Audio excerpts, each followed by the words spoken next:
Okay, boys and girls, let's settle down. It's time for a read aloud. So, who could tell me what we've been reading about this entire week? Emotions. Good job, Emmanuel. So, we've been learning a lot about emotions, and the book of the week is Ruby Finds a Worry, right? We've been reading it in the classroom as well as at home, right? With our parents. So, I wanted to reread some important pieces from this text, right?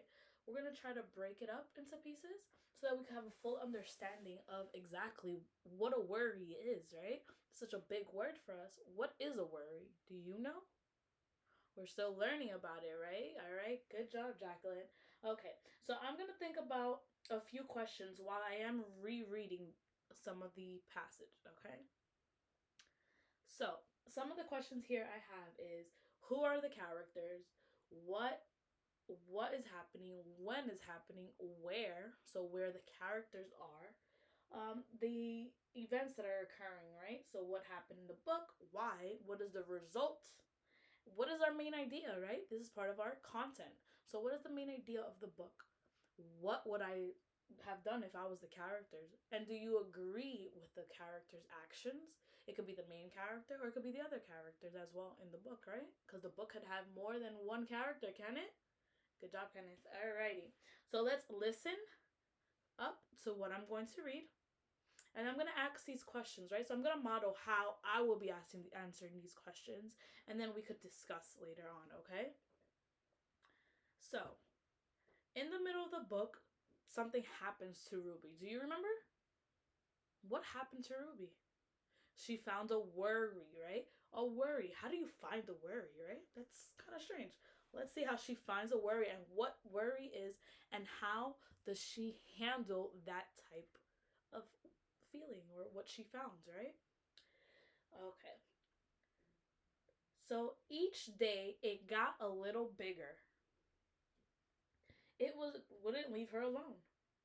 It was there in breakfast, staring at her over the cereal box, and it was still there at night when she brushed her teeth. The funny thing was that no one else could see Ruby's worry, not even the teacher. So Ruby pretended that she couldn't see it either. I wonder what happens when she pretends that she couldn't see that worry behind her. So I know my character is Ruby, and she's in a school setting, also at home, and this thing just keeps following her. This worry. What is worry? We still don't know, right? Why she has this feeling? That's what's really puzzling me right now. I'm kind of confused of what this is. It just looks yellow and it's almost like a shadow. She tried to carry on as if everything was normal, but it wasn't. The worry was always there stopping her from doing the things that she loved.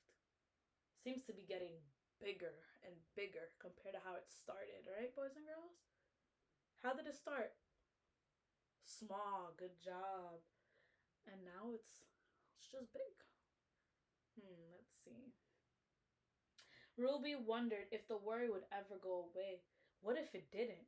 What if it stayed with her forever? I want to stop right here, right? We still don't know what worry is. And what's really confusing is that why it keeps following her and it just keeps getting bigger in size, right?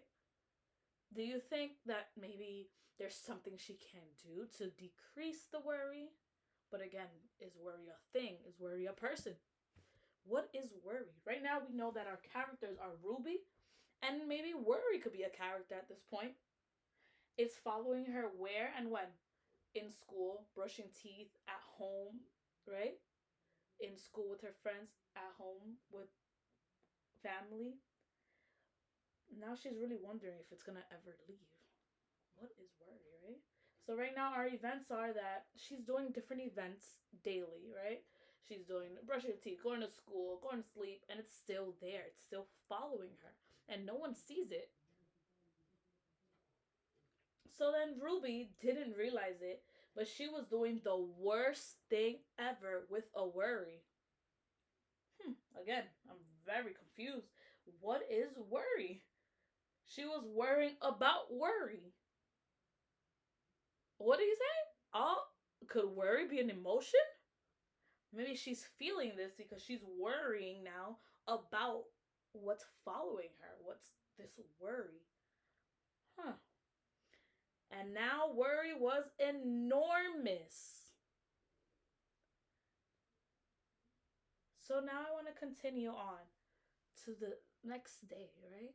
Let's see. So far we know our settings, we know our events, but we don't know the results because the results right now is that worry just keeps getting bigger and bigger. Now what's going to happen?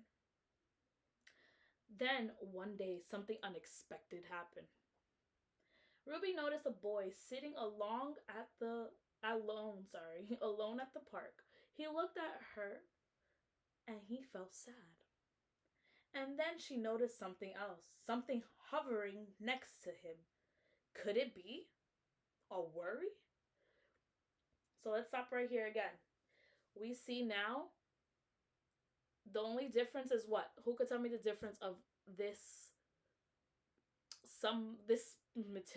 an item, this person, this something that's hovering over this little boy the same way it's hovering over Ruby? It's blue, right? So it's a color. Huh.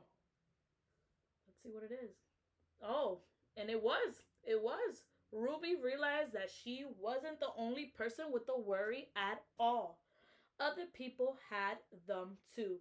She asked the boy what was on his mind, and as he told her, the strangest thing happened. I wonder what's going to happen, right? So for some reason, he also has this worry following him as well. And they begin to speak. Maybe, I'm thinking maybe it's helping the boy speak about it. Well, let's continue. His worry began to shrink. I wonder why it began to shrink, right? I previously said that it was confusing because we didn't know what this thing was following her, and now the boy. Those are new characters, right? So now there's 4. Ruby, the boy, and 2 things. Worry and worry. Or worry and sad.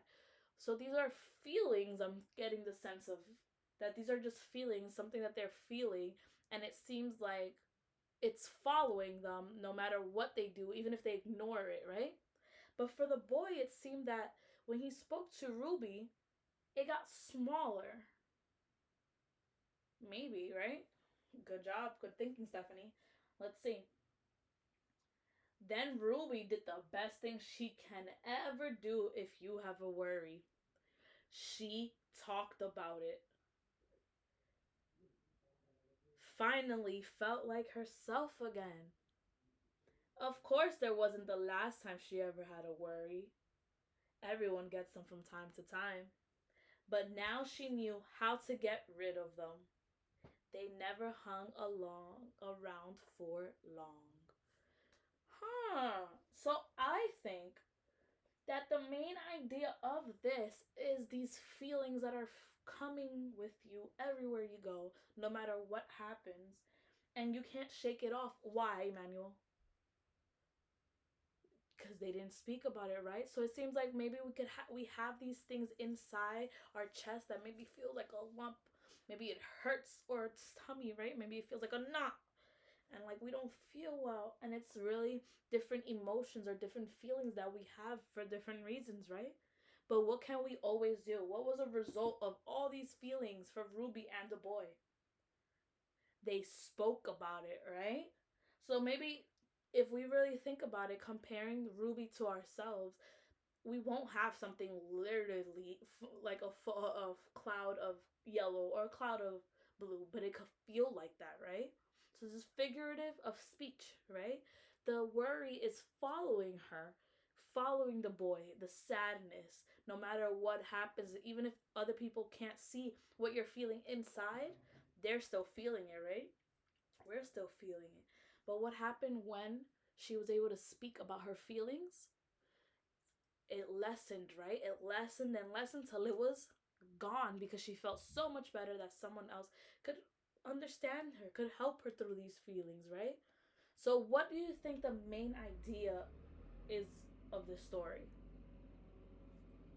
Not to hold on to these feelings, right? These negative feelings, how we feel.